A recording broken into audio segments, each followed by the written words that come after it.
South ఇండియాలోనే biggest sorry store మన Varahi silks మన విజయవాడ ఎంజీ రోడ్లో ప్రారంభం.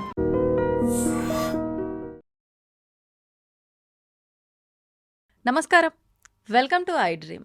ధర్మ మార్గం విత్ విజిత కార్యక్రమానికి స్వాగతం.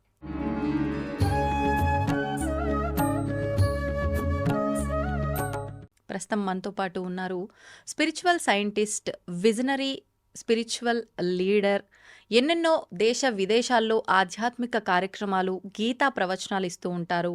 దేశ విదేశాల్లో ఉన్న వాళ్ళందరికీ కూడా ఆన్లైన్లో కూడా గీతా ప్రవచనాలు, గీతా క్లాసెస్ చెప్తూ ఉంటారు. వారే గౌరంగా దర్శన్ దాస్ ప్రభుజీ. ఇప్పుడు వారితో మాట్లాడి మరిన్ని విషయాలు తెలుసుకుందాం. మనకున్న సందేహాలన్నింటినీ కూడా నివృత్తి చేసుకునే ప్రయత్నం చేద్దాం. హరే కృష్ణ ప్రభుజీ. హరే కృష్ణ ప్రభుజీ, ప్రతి ఒక్కరం కూడా మంచిని చెడుని రెండింటినీ కూడా అనుభవిస్తూ ఉంటాం నిత్య జీవితంలో. అది చిన్న పిల్లలైనా పెద్దవాళ్ళైనా మంచిని చూస్తాం, చెడును చూస్తాం. అది మనం వ్యక్తిగతంగా అనుభవిస్తాం కూడా. కానీ ఎవరైనా కూడా మంచిని స్వీకరించడానికి సిద్ధంగా ఉంటారే తప్ప చెడుని మాత్రం ఎవ్వరూ యాక్సెప్ట్ చెయ్యము. కానీ రెండింటిని స్వీకరించాలనేది భగవంతుడు చెప్పిన విధానమేనా? నిజంగా రెండింటిని స్వీకరించాలా? స్వీకరిస్తేనే మన జీవితం బాగుంటుందా? దాని గురించి వివరించి. మంచినే స్వీకరించాలి, చెడుని స్వీకరించకూడదు. కానీ మీరు చెప్పిన మాట నుంచి నాకు అర్థమైంది ఏంటంటే, కష్టం సుఖం, మంచి చెడు కాదు. మనం ఎప్పుడూ మంచినే స్వీకరించాలి, మంచి మార్గాన్నే అవలంబించాలి, చెడ్డ మార్గానికి దూరంగా ఉండాలి, చెడ్డ అలవాట్లకు దూరంగా ఉండాలి, చెడ్డ వ్యక్తులకు దూరంగా ఉండాలి, చెడ్డ సహవాసాలకు దూరంగా ఉండాలి.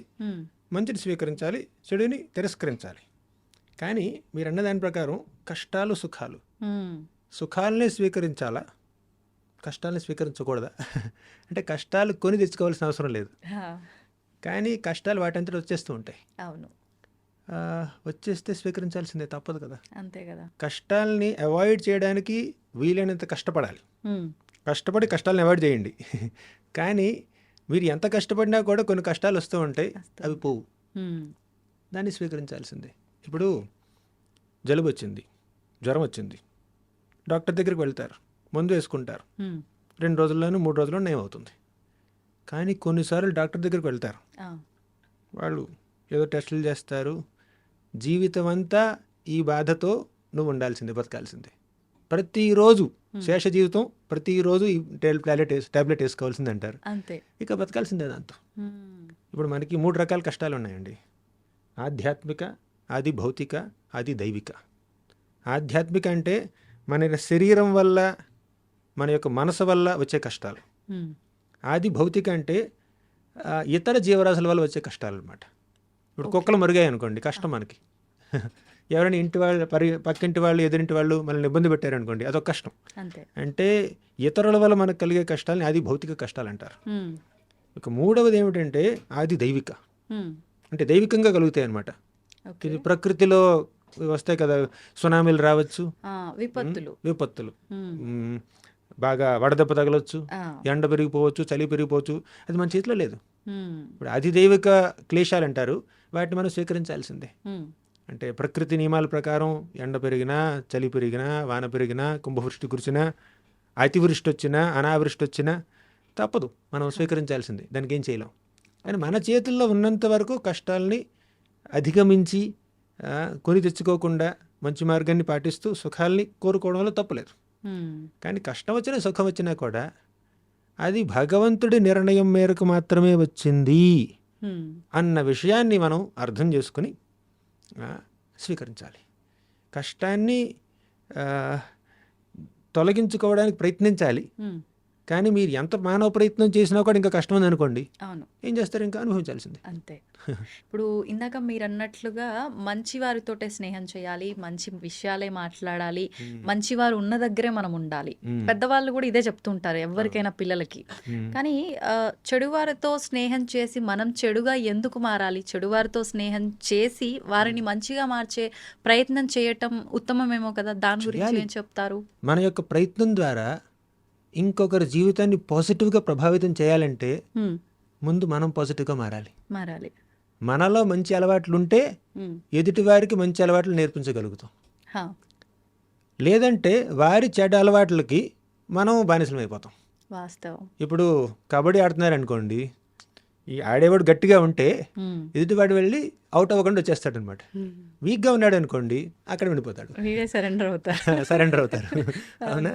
అలాగే మన కబడ్డీ ఆడేవాళ్ళు వెళ్ళేవాళ్ళు కొంచెం వాళ్ళకి శక్తి కూడా చూసుకోవాలి. చూసుకోవాలి. అలాగే మనం మన సాధన చేసి మంచి మార్గాన్ని ధర్మ మార్గాన్ని ఆచరించి హ్మ్.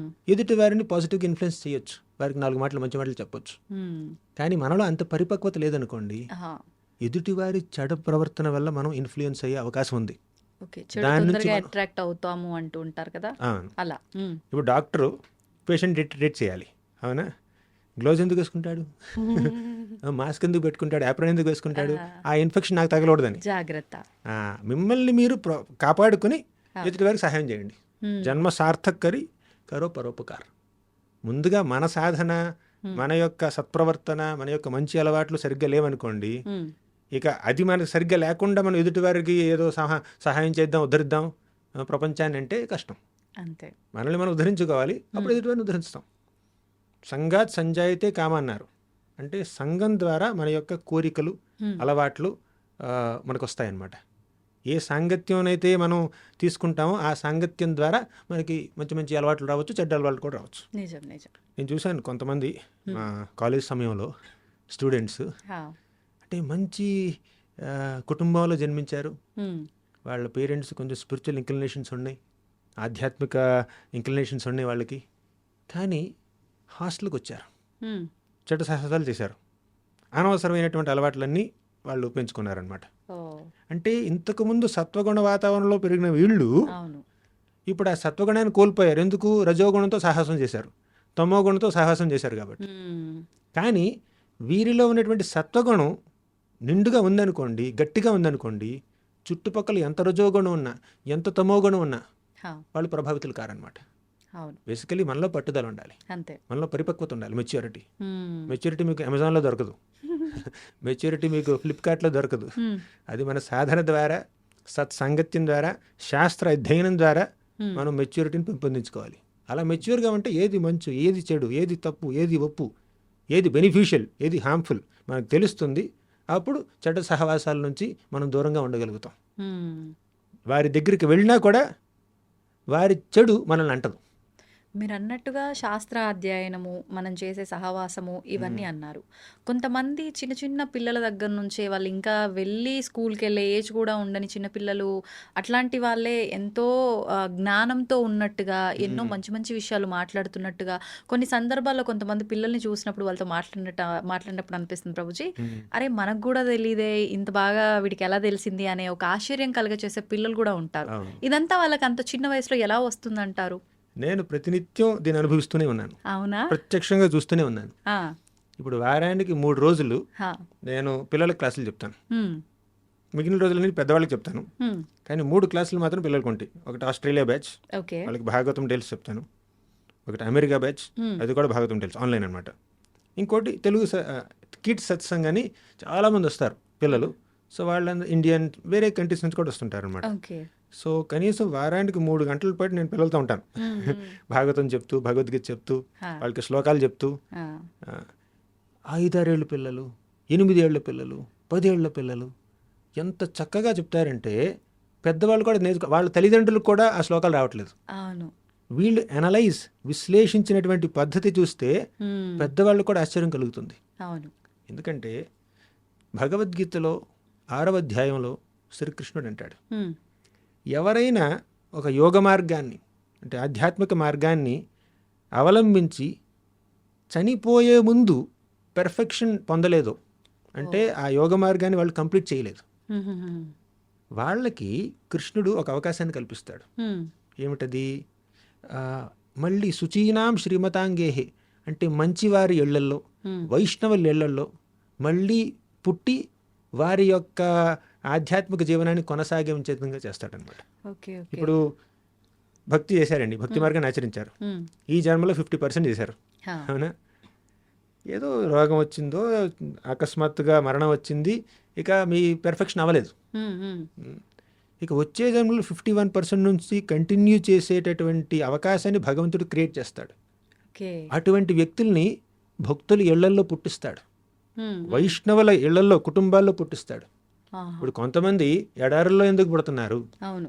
కొంతమంది పేదవారి ఇంట్లో ఎందుకు పుడుతున్నారు, ఉమ్. కొంతమంది ధనికుల ఇంట్లో ఎందుకు పుడుతున్నారు, కొంతమంది భక్తుల ఇంట్లో ఎందుకు పుడుతున్నారు, కొంతమంది నాస్తికుల ఇంట్లో ఎందుకు పుడుతున్నారు, ఎంత ర్యాండమ్గా జరగట్లేదండి. ఆ. ప్రతి జీవికి, ప్రతి ప్రాణికి, ప్రతి ఆత్మకి ఒక జర్నీ ఉంటుంది, ఒక స్పిరిచువల్ జర్నీ ఉంటుంది. ఆ స్పిరిచువల్ జర్నీలో ఒక ఆధ్యాత్మిక పురోగతి, స్పిరిచువల్ ఎవల్యూషన్ కొంతవరకు వచ్చిందనుకోండి, ఉమ్. దాన్ని కొనసాగించే అవకాశాన్ని భగవంతుడు కల్పిస్తాడు వచ్చే జన్మలో. ఓకే. ఓకే. అలా ఇప్పుడు ఈ చిన్న పిల్లలు ఉన్నారు, మీరు అన్నారు కదా, మిమ్మల్ని ఆశ్చర్యపరుస్తున్నటువంటి పిల్లలు ఉమ్. ఉమ్. చక్కగా స్పిరిచువల్ ఇంక్లినేషన్స్ చూపిస్తూ అవును. భారతాన్ని, భాగవతాన్ని, రామాయణాన్ని అర్థం చేసుకునేటువంటి పిల్లలు, ఉమ్. వాళ్ళు పూర్వజన్మలో భక్తి చేసి ఉంటారు, ఉమ్. చేసి కాస్త కుస్తో మిగిలిపోయింది, అవును. మళ్ళీ జన్మించారు, జన్మిస్తూ భక్తిని కొనసాగిస్తున్నారు. వారు భక్తిని కొనసాగిస్తూ మనకి కూడా స్ఫూర్తినిస్తున్నారు. కానీ ప్రభుజీ తల్లి గర్భంలో ఉన్నంత వరకు కూడా పూర్వజన్మ వాసనలన్నీ కూడా గుర్తుంటాయి. వన్స్ భూమి పైన పడ్డ తర్వాత మాయలో కమ్మేస్తుంది, అన్నీ మర్చిపోతారు అంటారు. మరి మీరు అన్నట్లుగా ఆ జన్మవన్నీ కూడా వీళ్ళు ఎలా కంటిన్యూ చేయగలుగుతారు ఇవన్నీ మర్చిపోయినప్పుడు? మరి ఏది వాస్తవం అనుకోవాలి రెండిట్లో? ఇప్పుడు మీరన్నమాట శ్రీమద్ భాగవతం 3వ స్కందంలో ఉందండి. ఉమ్. 3వ స్కందంలో కపిలుడు తన తల్లి అయినటువంటి దేవహూతికి ఉమ్. ఈ విషయాలన్నీ బోధిస్తాడనమాట. ఓకే. తల్లి గర్భంలో 9 నెలలు ఉన్నటువంటి ఆ శిశువు అనుభవించేటటువంటి ఆ కష్టాలు, ఫిజికల్గా, మెంటల్గా, ఒక భక్తుడైనటువంటి అంటే భక్తి మార్గాన్ని కాస్త కూస్తో ఆచరించినటువంటి ఒక వ్యక్తి ఆ. మళ్ళీ తల్లి గర్భంలోకి ప్రవేశించవలసి వస్తే, ఉమ్. అంటే భక్తిలో పూర్తిగా పరిపక్వత పొందలేదు కాబట్టి మళ్ళీ తల్లి గర్భంలోకి ప్రవేశించాడు. ఓకే. అప్పుడు ఏమనుకుంటాడంటే అటువంటి వాడు, నేను గత జన్మలో నా యొక్క భక్తి మార్గాన్ని సరిగ్గా ఆచరించలేదు, ఉమ్. ఇంకా మిగిలిపోయింది, ఉమ్. మళ్ళీ తల్లి గర్భంలోకి వచ్చాను. 9 నెలల పాటు ఆ పసికందుని ఆ తల్లి గర్భంలో బంధించడం అంటే అది సామాన్యం కాదండి.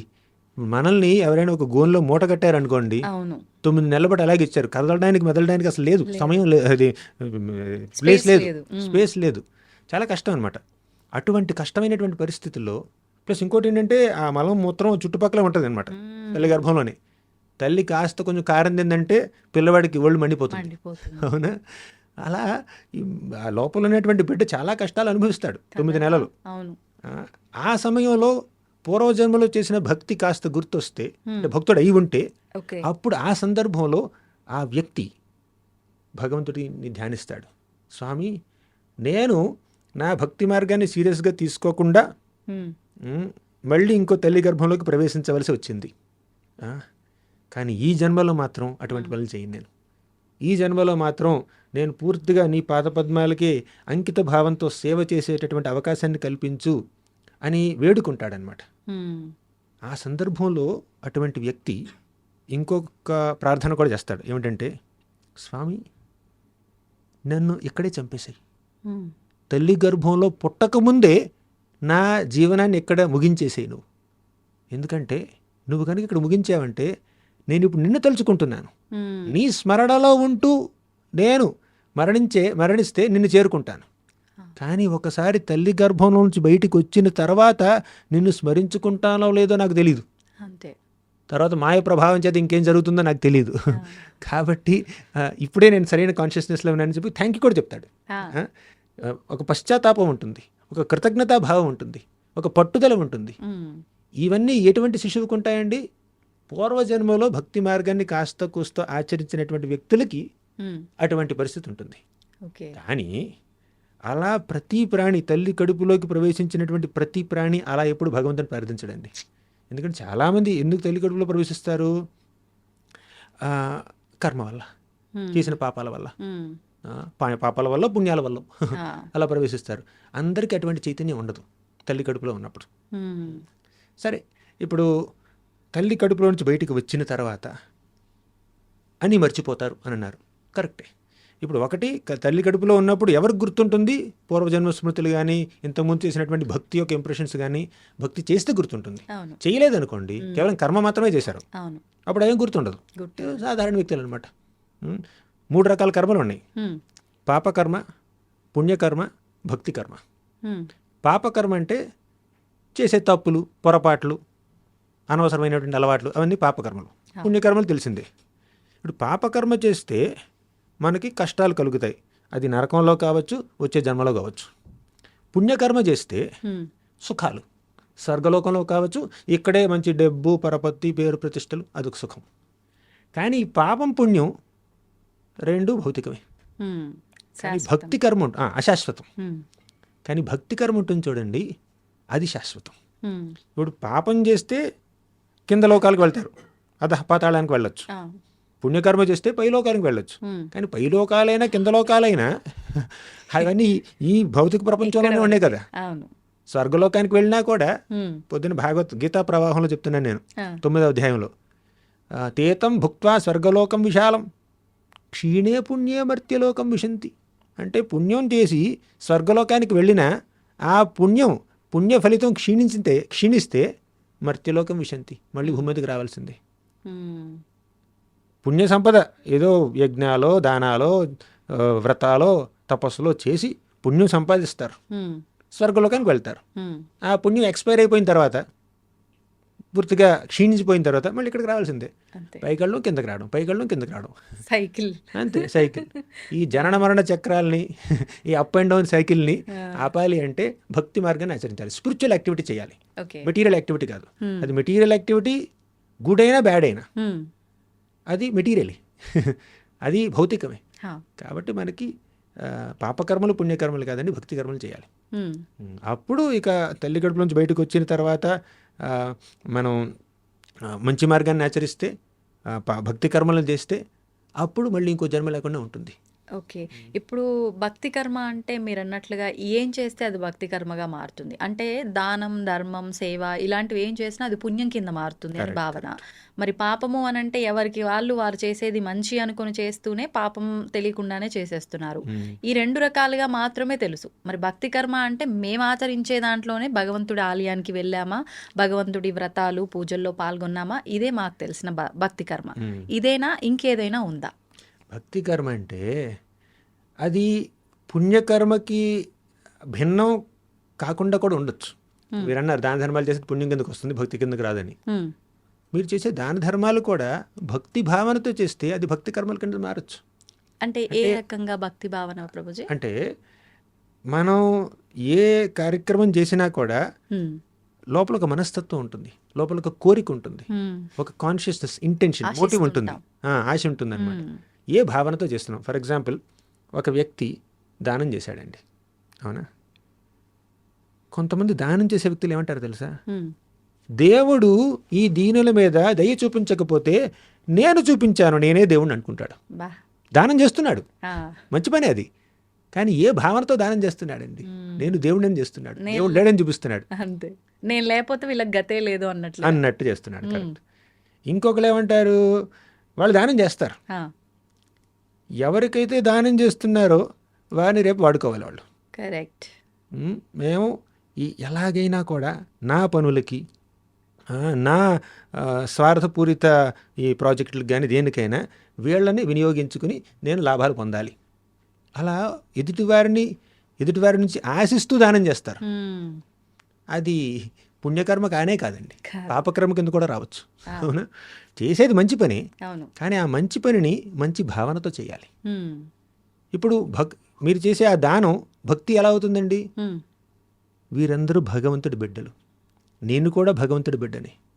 భగవంతుడి దయ వల్ల నాకు కాస్త కుస్త సంపద ఉంది, అన్నం ఉంది, నేను ఎంత తినగలనో దానికన్నా 2 ముద్దలు ఎక్కువ ఉంది నా దగ్గర అన్నం.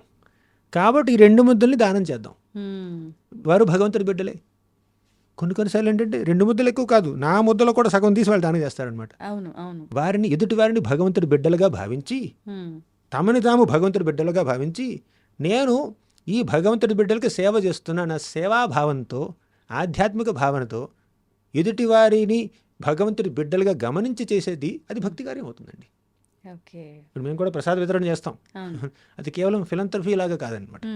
అది భగవంతుడికి నైవేద్యం పెట్టినటువంటి ఆ ప్రసాదాన్ని, భగవంతుడి యొక్క ప్రసాదాన్ని అందరికీ పంచడం అంటే దేవుడికి వారిని దగ్గరగా తీసుకురావడం. ఆకలి తీర్చడం అంటే అది కేవలం శరీరానికి సంబంధించినటువంటి దానం. కానీ భగవంతుడికి నివేదన చేసినటువంటి నైవేద్యాన్ని వాళ్ళకి పెట్టామనుకోండి, మీరు వారికి శారీరకంగా హెల్ప్ చేయట్లేదండి, అవును. ఆధ్యాత్మికంగా హెల్ప్ చేస్తున్నారు. ఓకే. ఓకే. మరి ఆత్మని భగవంతుడి దగ్గర తీసుకొస్తున్నారు. హ్మ్. కాబట్టి చేసే ప్రతి పని, మీరు ఉద్యోగం చేస్తున్నారు, మీరు ఇంటర్వ్యూలు తీసుకుంటున్నారు, ఇది కూడా భక్తి కావచ్చండి. ఇది కేవలం వృత్తి కాదు, హ్మ్. భక్తి కావచ్చు. ఓకే. ఏది మీరు భక్తి భావనతో చేస్తే, అంటే ఇప్పుడు దేవుడి గురించినటువంటి 4 మాటల్ని ఇతర వ్యక్తుల ద్వారా, హ్మ్. ఈ ఛానల్ ద్వారా అందరికీ అందించడానికి ప్రయత్నిస్తే అది భక్తి ప్రచారం చేస్తున్నారు. మీరు వ్యక్తుల్ని సనాతన ధర్మం దగ్గరికి తీసుకొస్తున్నారు, అది భక్తి కార్యం అవుతుంది. అది పాపకార్యం కాదు, పుణ్యకార్యం కాదు. ఆ. అవునా? సెల్ఫిష్నెస్ లేదు, హ్మ్. అదనమాట. అంటే నాలో స్వార్థం లేకుండా నేను భగవంతుడు నాతో చేయిస్తున్నాడు అనే భావనలో ఉన్నప్పుడు అది భక్తి కార్యం అవుతుందంటారా? మనం భగవంతుడి యొక్క ప్రతినిధిగా, హ్మ్. సేవకులుగా మనల్ని మనం అనుకుని, ఆయన యొక్క ఆశీస్సులతో మనం ఏ పని చేసినా, చేసే పని అంతా భగవంతుడి వల్లే జరుగుతుంది అనేటువంటి భావనతో చేస్తే చేసేది భక్తి కార్యం అవుతుందండి.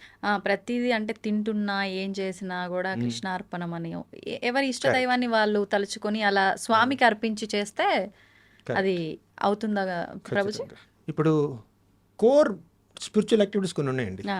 భక్తి కార్యాలు. హ్మ్. శ్రవణం, కీర్తనం, స్మరణం, పాదసేవనం. శ్రవణం అంటే భగవంతుడి గురించి వినాలి, హ్మ్. కీర్తనం ఆయన యొక్క నామాల్ని కీర్తించడం, అవును. సేవించడం, స్మరించడం, హ్మ్. ఇవన్నీ కోర్ స్పిరిచువల్ యాక్టివిటీస్ అనమాట. ఇవన్నీ చేస్తే ఇదంతా ఆధ్యాత్మిక సాధన. హా.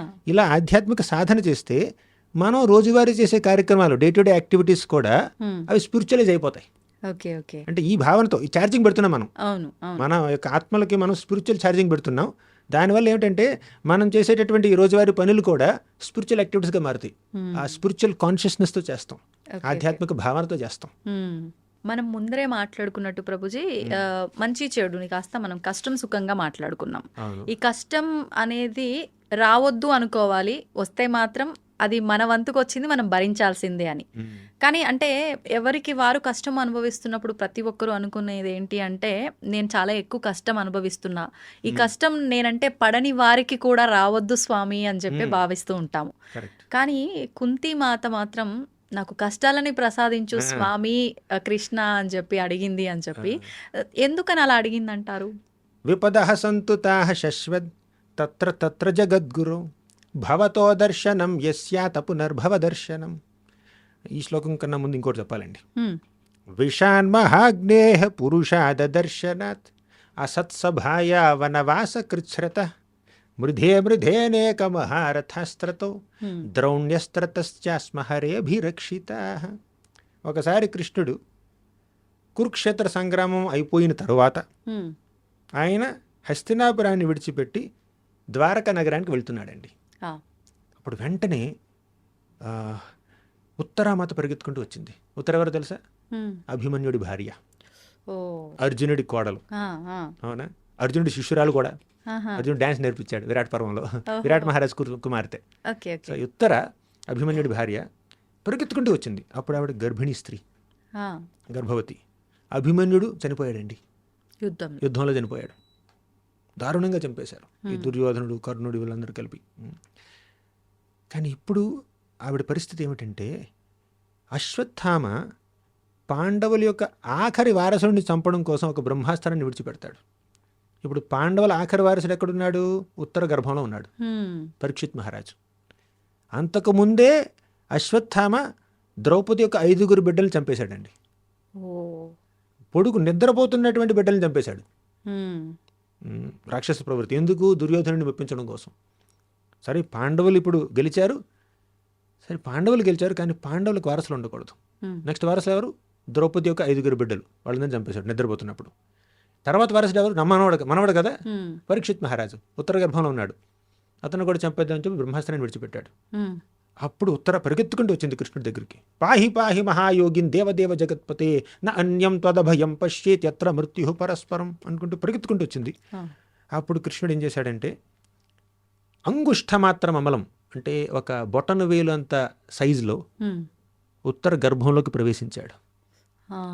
తన యొక్క కౌముదికి గదతో, తన యొక్క శక్తితో అశ్వత్థామ విడిచినటువంటి బ్రహ్మాస్త్ర శక్తిని పూర్తిగా నిర్జించి ఆ బిడ్డని కాపాడాడు. ఇక ద్వారకకి ప్రయాణం చేయబోతున్నాడు. అప్పుడు వచ్చిందండి కుంతిమాత. అప్పుడు ఈ శ్లోకం చెప్పింది. నేను చెప్పాను 2 శ్లోకాలు చెప్పింది, ఈ 2 శ్లోకాలు చెప్పింది అనమాట. 2 చెప్పింది ఆ సందర్భంలోనే. ఏమందంటే, విషాన్మహాగ్నేహ పురుషాదర్శనాత్. స్వామి కృష్ణ చిన్నప్పుడు హ్మ్. భీముడి మీద విషప్రయోగం జరిగింది, ఆ. అప్పుడు నువ్వు కాపాడావు. హ్మ్. విషాన్ మహాగ్నేహే, మమ్మల్ని లాక్షాగ్రహంలో బంధించి హ్మ్. అగ్నిలో దగ్ధం చేయాలనుకున్నారు ఈ దుర్యోధన దుశ్శాసనాదులు, అప్పుడు కూడా నువ్వు కాపాడావు. హ్మ్.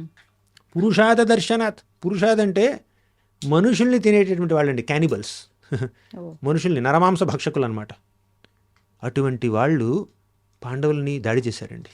ఎవరు? బకాసురుడు, హిడింబాసురుడు. ఓ. హిడింబాసురుడు, బకాసురుడు, వీళ్ళందరూ క్యానిబల్స్ అనమాట. కానీ కృష్ణుడి దయ వల్ల భీముడు వారిని నిర్జించాడు. విషాన్మహాగ్నేహ పురుషాద దర్శనాత్ అసత్సభాయ.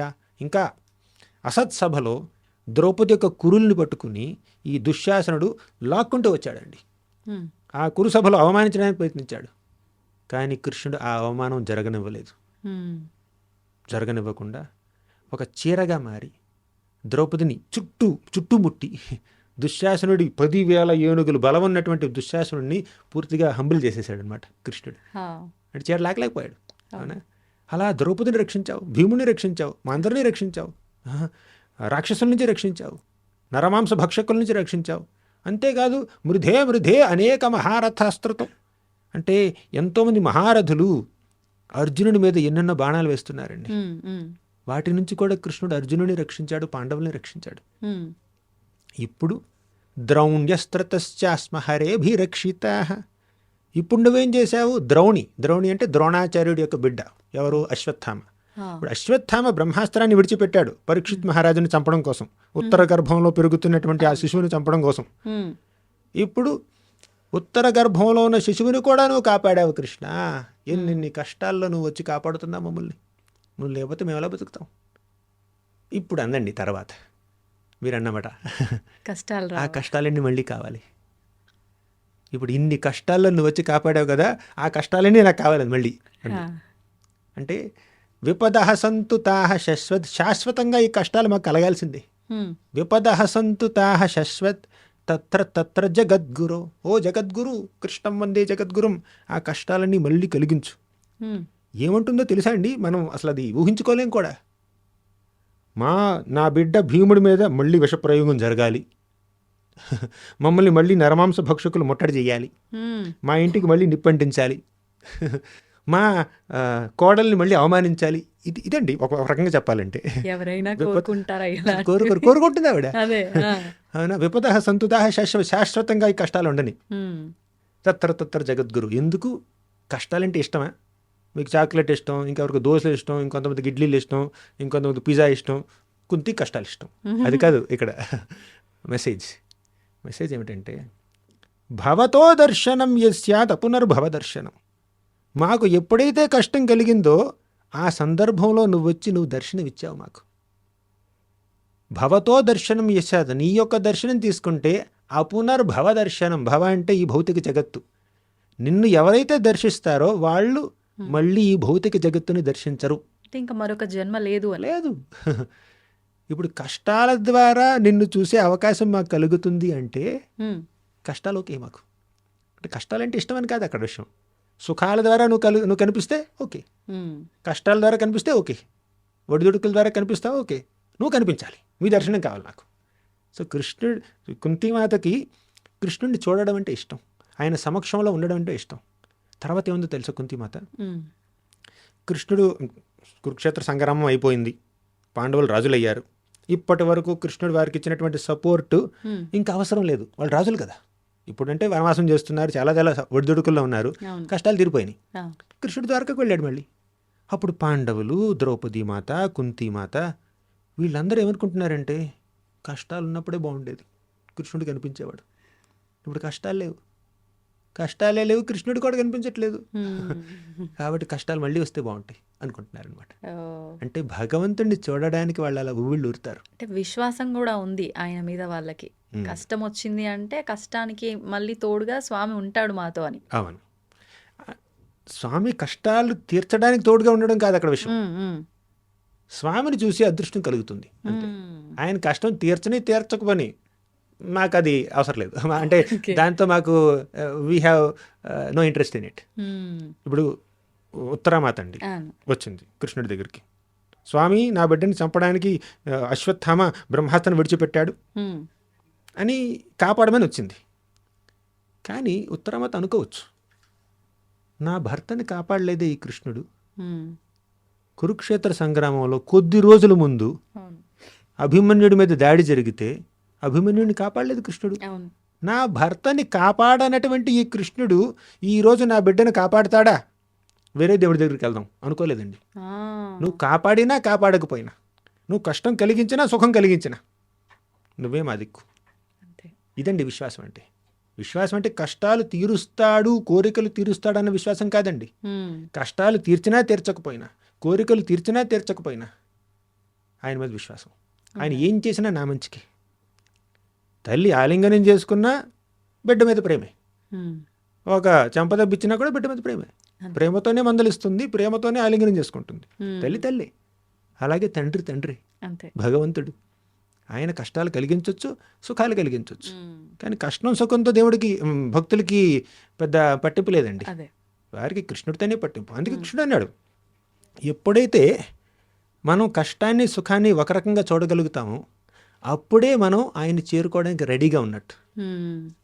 ఇక్కడ కష్టాలకి సుఖాలకి మనం ప్రభావితం అయిపోయాం అనుకోండి, అంటే మెటీరియల్ ప్లేన్లో వచ్చేటటువంటి హ్యాపీనెస్ డిస్ట్రెస్కి మనం గనక ఇన్ఫ్లుయెన్స్ అయ్యామనుకోండి, స్పిరిచువల్ ప్లేన్కి మనం రెడీ కాదన్నట్టు. హ్మ్. ఇప్పుడు కష్టం వచ్చినా సుఖం వచ్చినా దాన్ని ఒకే రకంగా చూడగలిగామనుకోండి, దానికి రెడీ. ఓకే. వచ్చినా కథ చెప్తాను. హ్మ్. చిన్నప్పుడు నేను 10th క్లాస్ ఎంత చదువుతున్నాను. ఓకే. మా పిన్ని కూతురు ఉంది, 5 ఏళ్ల పిల్ల. ఆహా. అప్పుడు మేము షాపింగ్కి వెళ్ళామన్నమాట. హ్మ్. హ్మ్. వెళ్తే అక్కడ ఒక మొబైల్ ఫోన్ చూసింది. హ్మ్. ఆ మొబైల్ ఫోన్ ఎలా అంటే ఒక కీ నొక్కితే 1 నొక్కితే ఓ పాట వస్తుంది. హ్మ్. పూర్తి పాట కాదు, జస్ట్ ఒక చిన్న క్లిప్పింగ్ అనమాట, పల్లవి. 2 నొక్కితే ఇంకో పాట, 3 నొక్కితే ఇంకో పాట, 4 నొక్కితే ఇంకో పాట, 5 నొక్కితే ఇంకో పాట, అలా పాటలు. అవునా? ఓకే.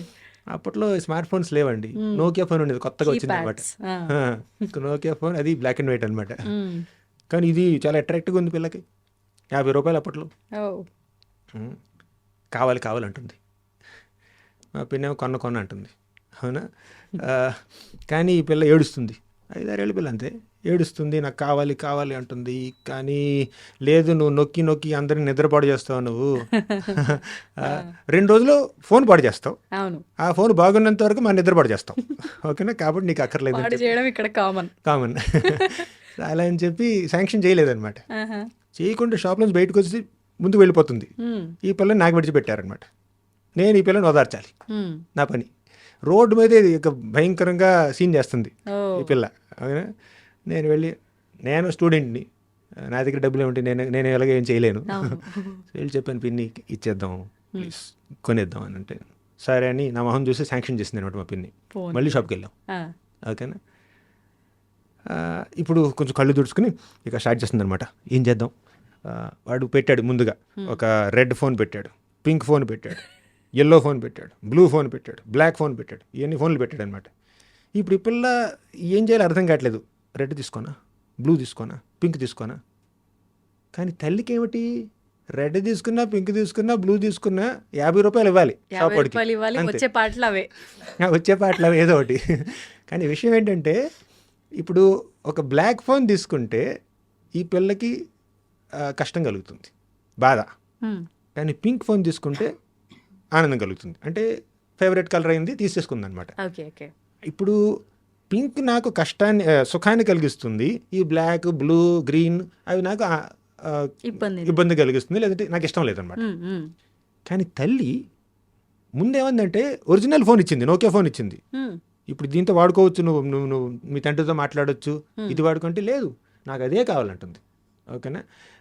కానీ ఇప్పుడు తల్లి శాంక్షన్ చేసేసిన తర్వాత హ్మ్. ఇప్పుడు ఈ పిల్ల ఏ ఫోన్ తీసుకుంటుంది, ఏ రంగు ఫోన్ తీసుకుంటుంది అనేది పిల్ల చాయిస్. అంతే. ఆ పిల్లకి ఒక ఫోన్ ఆనందాన్ని ఇవ్వచ్చు, ఇంకో ఫోను నిరుత్సాహాన్ని ఇవ్వచ్చు. కానీ తల్లికి 2 ఒకటే. అంతే. ఎందుకు? తల్లి మెచ్యూర్ కాబట్టి, తల్లి దగ్గర నిజమైన ఫోన్ ఉంది కాబట్టి. పిల్లకి మాత్రం బొమ్మ ఫోన్ కావాలి. హ్మ్. అలాగే భక్తిలో పరిపక్వత పొందిన వ్యక్తులు ఉంటారు చూడండి, వారి దగ్గర నిజమైన ఫోన్ ఉన్నట్టు అనమాట, దేవుడితో మాట్లాడుతున్నట్టు.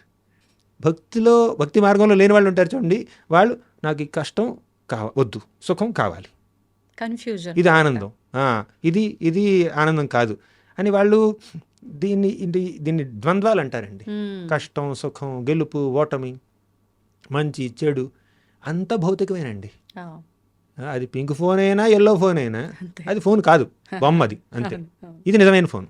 అలాగే కష్టమైన సుఖమైనా ఈ ప్రపంచంలో అది డబ్బు అయినా పేదరికమైనా లేక ధనం ఉన్నా కూడా అదంతా తాత్కాలికమే. కష్టం సుఖం ఈక్వల్. ఎలా ఈక్వల్? రెండు తాత్కాలికం కాబట్టి. కృష్ణుడు ఏమన్నాడు? దుఃఖాలయం అశాశ్వతం అన్నాడు. ఈ ప్రపంచమే దుఃఖాలయం, దుఃఖాలకు నెలకొలువు, అశాశ్వతం. ఇందులో ఉన్న కాస్తో కుస్తో సుఖం కూడా అది అశాశ్వతం. కొంచెం గ్రాస్గా చెప్పాలి అంటే ఒక ఆయన ఏమన్నారంటే ఈ ప్రపంచంలో ఉన్నది ఒక 40% సుఖం మూత్రత్యాగం ద్వారా జరుగుతుందన్నమాట. ఇంకో 40% సుఖం మలత్యాగం ద్వారా. అంటే ఎవరైతే ఈ మలమూత్ర త్యాగం చేస్తారో, అంటే అందరూ చేస్తూ ఉంటారు అవునా, అప్పుడు జరిగే రిలీఫ్ ఇంకా దేంట్లో దొరకదు అనమాట. అంటే అది చేసే అవకాశం లేకపోతే లోపల చాలా బాధపడతారనమాట. ఇప్పుడు అది ఎమర్జెన్సీలో ఉన్న వ్యక్తులకి మీరు కొత్త ఐఫోన్ తీసుకొచ్చి ఇచ్చినా, ఒక కొత్త నెక్లెస్ తీసుకొచ్చి ఇచ్చినా, లేదు ముందు నేను బాత్రూమ్కి వెళ్ళాలి తర్వాత ఇవన్నీ అలా అంటారా? అలాగే ఈ ప్రపంచంలో పెద్ద సుఖం లేదండి. అవును, కాస్త కుస్త సుఖాలు కూడా చాలా తాత్కాలికమైనటువంటి సుఖాలు.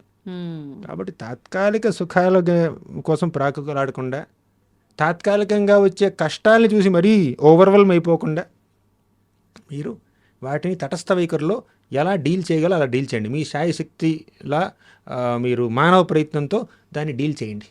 ఓకే, కానీ మీరు స్పిరిచువల్ యాక్టివిటీ మీద ధ్యాస పెట్టండి. ప్రభుజీ, కొంతమంది ఈ వివరణ వింటే ఇలా ఆలోచించే వారేమో వాళ్ళ తరఫున నేను అడుగుతున్నా.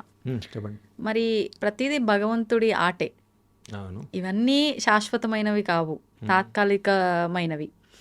అలాంటప్పుడు ఎందుకు ఇవన్నీ సృష్టించబడాడు? ప్రతి ఒక్కటి భగవంతుడి సృష్టి. మంచి, చెడు, కష్టం, సుఖం, ఈ ద్వంద్వ పదాలు ఏదైతే ఉన్నాయో, ఆ అనుభవాలు ఏదైతే ఉన్నాయో, ఏది కూడా ఆయన కనుసన్నల్లో జరగట్లేదు అని చెప్పలేం. అన్నీ ఆయన ఆజ్ఞతోటే జరుగుతున్నాయి, ఆయనే ఆడిస్తున్నాడు అనుకుంటున్నాం. మరి ఇవన్నీ అవసరం లేదు వీళ్ళకి, వీళ్ళు చేరుకోవాల్సింది ఇది, వీళ్ళతో చేపించాల్సింది ఇది అని ఆయనకు ఒక క్లారిటీ ఉన్నప్పుడు ఎందుకు ఈ double games? Correct. Double game ఆయన ఆడట్లేదండి, మనం ఆడుతున్నాం. ఎలా అంటే ఒక చిన్న ఉదాహరణ. సూర్యుడు ఉదయిస్తున్నాడు, మీరు సూర్యుడిని చూస్తూ నిలబడ్డారు. ఏం కనిపిస్తుంది? కాంతి కనిపిస్తుంది. కానీ మీ వెనుకేముంది? పొడుగాటి నీడ ఉంది. అవునా? మీరు గనక సూర్యుడిని చూడకుండా సూర్యుడికి వెన్ను చూపించి ఇటు చూశారనుకోండి, ఏం కనిపిస్తుంది? నల్లటి నీడ కనిపిస్తుంది. సూర్యుడి వైపు తిరిగితే చక్కగా దేదీప్యమానంగా వెలిగిపోయేటటువంటి ప్రకాశం కనిపిస్తుంది అనమాట. ఇక్కడ వెలుతురు, ఇక్కడ నీడ, నల్లటి నీడ, చక్కగా బంగారు కాంతిలో వెలిగిపోతున్నటువంటి సూర్యుడు. ఏది చూడాలనేది మీ స్వేచ్ఛ, మీ చాయిస్, మీకు ఆ ఫ్రీడమ్ ఉంది. ఇప్పుడు భగవంతుడు సర్వస్వతంత్రుడు, ఆయనలో మనం అంశలం కాబట్టి మనకి కూడా కాస్త స్వాతంత్రత ఉండండి. ఆ స్వాతంత్రతతో, స్వేచ్ఛతో, ఫ్రీడమ్తో, ఫ్రీ విల్తో, మైన్యూట్ ఇండిపెండెన్స్తో మనం మంచిని స్వీకరిస్తే మంచి జరుగుతుంది, చెడుని స్వీకరిస్తే చెడు జరుగుతుంది. దానికి ఆయన బాధ్యుడు కాదండి. ఓకే, ఇప్పుడు మీరు సూర్యుడిని చూస్తే మీరు వెలుతురుని చూస్తారు, వెలుతురు కనిపిస్తుంది. సూర్యుడికి వెన్ను చూపిస్తే నీడ కనిపిస్తుంది. నాకు నీడ కనిపిస్తుంది, నల్లగా నీడ కనిపిస్తుంది, అంత సూర్యుడితో తప్పండి కుదరదుగా. వెనకాల నీడ ఎందుకుంది? సూర్యుడు మీ వెనకాల ఉన్నాడు కాబట్టి మీ ఎదురుగా నీడ కనిపిస్తుంది. సూర్యుడు మీ ముందున్నాడు కాబట్టి మీ వెనకాల నీడ ఉంది. అంటే నువ్వు ఎటు స్టాండ్ తీసుకోవాలనే నిర్ణయం నీకు ఇచ్చేశాడు భగవంతుడు. కరెక్ట్. ఇప్పుడు నీడ మీ వెనకాల ఉండాలంటే, చీకటి మీ వెనకాల ఉండాలంటే మీరు ఆయన్ని చూడాలి. చీకటి మీ ముందు ఉండాలంటే ఆయనకి వెన్ను చూపించాలి. కానీ ఈ ఎటు నించోవాలి, నేను ఎటువైపు స్టాండ్ తీసుకోవాలి అనే నిర్ణయం కూడా నాకే ఫ్రీడమ్, మీరన్న ఆ మైల్యూట్ ఫ్రీడమ్ నాకే ఇచ్చాడా భగవంతుడు? కర్త కర్మ క్రియ అన్ని భగవంతుడే అంటారు, ఆయన చేతుల్లో లేదా? ఆయన చేతుల్లో ఉంది. ఒకవేళ ఆయన చేతుల్లో మనల్ని ఫ్రీడమ్, మనల్ని మంచినే చూస్ చేసుకునే విధంగా ఆయన మనల్ని ప్రభావితం చేయొచ్చు, కానీ చేయడు. ఎందుకంటే అలా చేస్తే మనం మెషిన్లు అవుతామండి, మనుషులు అవ్వం.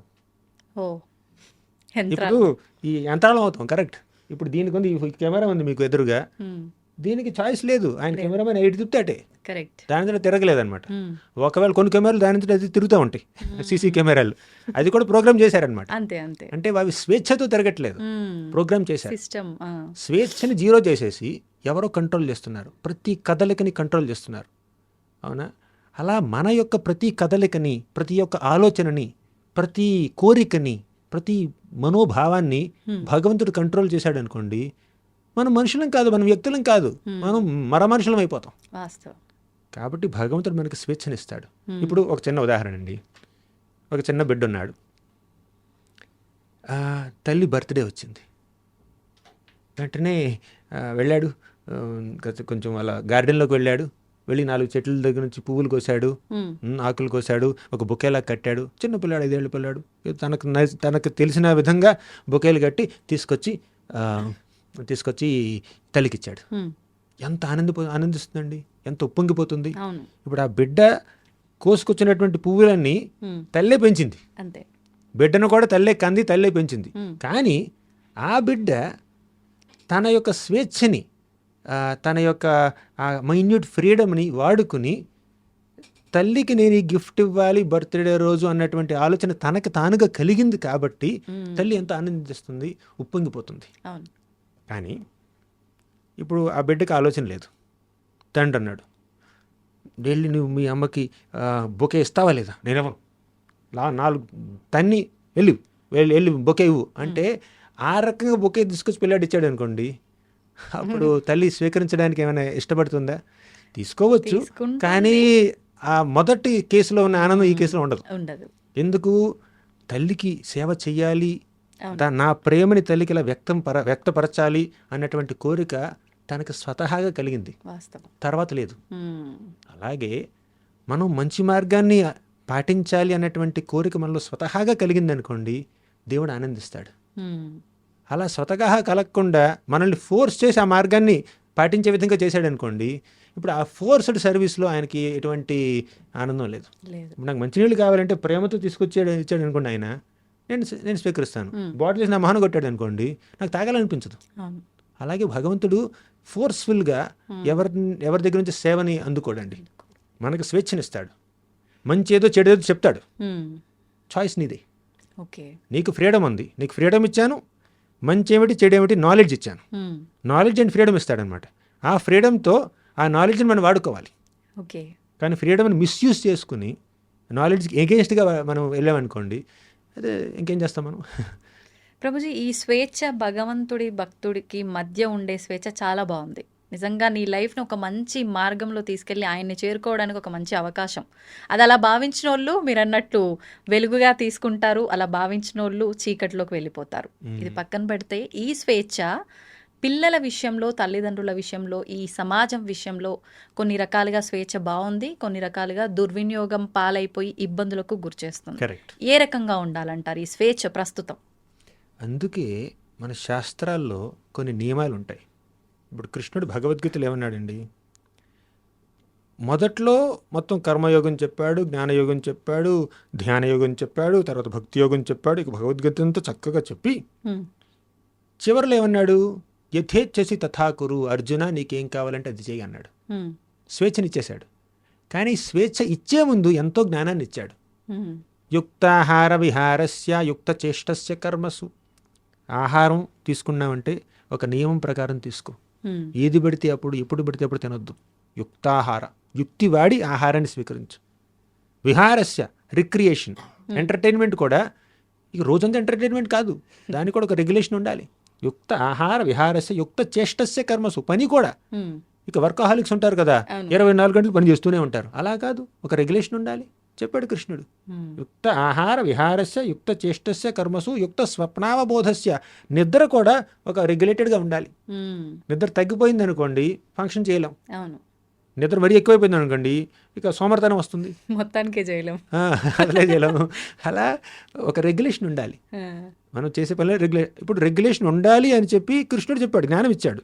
కానీ చివరిలో ఏమన్నాడు, యథేచ్ఛసి తథాకురు, నీ ఇష్టం. రెగ్యులేషన్ ఉంటే మంచిదని నేను చెప్తున్నాను, కానీ రెగ్యులేటెడ్గా నువ్వు ఉండనని నువ్వు అనుకుంటే నీ ఇష్టం, అది పద్ధతిలా ఉండాలి, తర్వాత ఏం చేస్తావో నీ ఇష్టం. అంతే. యథేచ్ఛ తథాకరు, ఆ స్వేచ్ఛనిచ్చాడు. అలాగే ఇప్పుడు తర్వాత ఏమన్నాడంటే అనుద్వేగకరం వాక్యం సత్యం ప్రియహితం చేయత్ స్వాధ్యాయాభ్యసనం చైవ వాంగ్మయం తప ఉచ్యతే అన్నాడు. అంటే ఎదుటివారికి ఉద్వేగం కలిగించకుండా మాట్లాడు, సత్యం చెప్పు, శాస్త్రాల్ని అధ్యయనం చెయ్యి, ఈ విధంగా నీ యొక్క వాక్శక్తిని వినియోగించన్నాడు. కానీ కొంతమంది వాక్శక్తిని ఇంకో రకంగా వినియోగించారనుకోండి, ఎదుటివారిని నిందించడానికో లేదంటే బాధించడానికో ఇంకేదో పిచ్చి పిచ్చి పనులు చేయడానికో చేశారనుకోండి, అది వారి యొక్క స్వేచ్ఛ. ఇప్పుడు స్వేచ్ఛనిచ్చాడు, జ్ఞానాన్ని కూడా ఇచ్చాడు. ఇప్పుడు తల్లిదండ్రులు పిల్లలు అంటున్నారు మీరు, పిల్లలకి తల్లిదండ్రులు జ్ఞానాన్ని ఇవ్వాలి, ఏది మంచి ఏది చెడు చెప్పాలి, ఆ జ్ఞానంతో పాటు స్వేచ్ఛనివ్వాలి. ఆ స్వేచ్ఛని వాళ్ళు దుర్వినియోగం చేసుకున్నారనుకోండి, అది వారి తప్పు అవుతుంది. కానీ స్వేచ్ఛ ఇచ్చే ముందు జ్ఞానం ఇవ్వలేదనుకోండి, ఇది వీరి తప్పు అవుతుంది, తల్లిదండ్రులు తప్పు అవుతుంది. కరెక్ట్. ఈ ప్రపంచంలో ఇప్పుడు చాలామంది తల్లిదండ్రులు, కనీసం కొంతమంది తల్లిదండ్రులు బిడ్డలకి స్వేచ్ఛనిస్తున్నారు, జ్ఞానాన్ని ఇవ్వట్లేదు. అవును.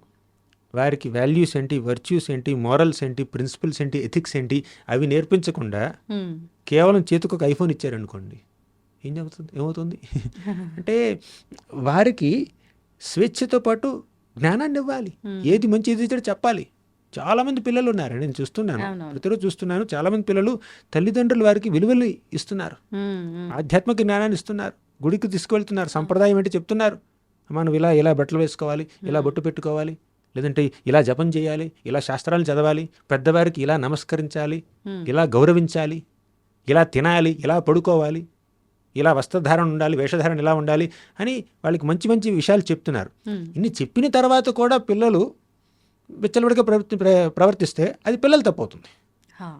కానీ అసలు మంచిది చెడు చెప్పకుండా ఉంటే తల్లిదండ్రులు తప్పవుతుంది. అది ఇప్పుడు బిడ్డ ఉన్నాడు, ఎదురుగా తండ్రి సిగరెట్టు, ఇప్పుడు తల్లులు కూడా సిగరెట్లు కలుస్తున్నారు కొంతమంది, అవునా, కొంతమంది మద్యం సేవిస్తారు, ఇంకేదో.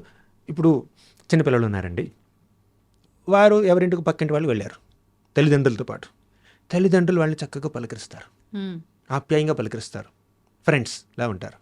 వాళ్ళు ఇంటికి రాగానే వాడు ఇలాగా వీడు ఇలాగా అని చెప్పి తిట్టుకుంటారు అనమాట. ఇదంతా పిల్లలు చూస్తున్నారు, చిన్నపిల్లలు చూస్తారు. ఓహో, ఆంటీ అంకుల్ ఎదురుగా మనం నవ్వుతూ మాట్లాడాలి, వెనక్కొచ్చి తిట్టచ్చు, అదే నేర్చుకుంటారు వాళ్ళు, అదే వాస్తవం అనుకుంటారు. ఇలాగే ఉండాలి. ఇది అంటే డిప్లొమసీ, ఆ డూప్లిసిటీ, ఆ హిపోక్రసీ వాళ్ళకి చిన్నప్పటి నుంచే అలవాటైపోతుంది తల్లిదండ్రులు చూసి. కరెక్ట్. అవునా? పిల్లల ముందే తల్లిదండ్రులు ఎదురు వాళ్ళతో బూతులు మాట్లాడారనుకోండి, పిచ్చి పిచ్చి మాటలు మాట్లాడారనుకోండి, అసభ్యంగా ప్రవర్తించారనుకోండి, అది చూసి పిల్లలు ఏం నేర్చుకుంటారండి? అంతే, అదే నేర్చుకుంటారు. అంటే బిడ్డల్ని కన్నప్పుడు వారిని విలువలతో ఒక పద్ధతిగా పెంచవలసినటువంటి బాధ్యత కూడా తల్లిదండ్రులు ఉంది. అంటే కృష్ణుడు అంటాడు భగవద్గీతలో, ధర్మావిరుద్ధో భూతేషు కామోస్మి భరతర్షభ. ధర్మ అవిరుద్ధో భూతేషు అంటే ధర్మానికి విరుద్ధం కానటువంటి కామాన్ని నేనే అన్నాడు కృష్ణుడు. కామం అంటే స్త్రీ పురుషుల మధ్యలో ఉండేటటువంటి ఆ కామం ధర్మానికి విరుద్ధం కాకపోతే అది సాక్షాత్తు భగవంతుడే, దేవుడే, దైవత్వం. అది అంటే ధర్మానికి విరుద్ధంగా లేనటువంటి కామం అంటే శాస్త్రసమ్మతంగా స్త్రీ పురుషులు వివాహం చేసుకుంటారు, చేసుకుని శాస్త్రసమ్మతంగా ధర్మాన్ని ఆచరిస్తూ బిడ్డల్ని కంటూ ధర్మ ప్రకారం బిడ్డల్ని పెంచుతూ ఉంటారు. అది ధర్మ అవిరుద్ధో భూతేషు కామోస్మి భరతర్షభ. అది అటువంటి ఎగ్జాంపులరీ గృహస్థ జీవనం సాక్షాత్తు భగవంతుడే. ధన్యవాదాలు Prabhuji. Hare Krishna. And for more videos, Please subscribe to iDream. Please subscribe to iDream. Please subscribe iDream. And please subscribe to iDream. For more videos, subscribe to iDream. please like, share and subscribe to the channel. Congratulations, iDream. Subscribe to iDream. Subscribe to iDream. So subscribe to iDream Media. iDream ki iDream team అందరికి huge congratulations. Please subscribe iDream Media. Please subscribe to iDream. Subscribe iDream. Please subscribe to iDream. iDream అంటే నా కళల ఛానల్ను subscribe చేసుకున్నారు, నోరు తిరుగుతలేదు, మీరైతే గంట గుర్తు కొట్టండి. For more such videos, please subscribe to iDream. Subscribe to iDream. Please subscribe to iDream. Please subscribe iDream Media. Please do subscribe to iDream. Please subscribe to iDream Media. For best entertainment and information, please subscribe I Dream. And don't forget to subscribe to iDream.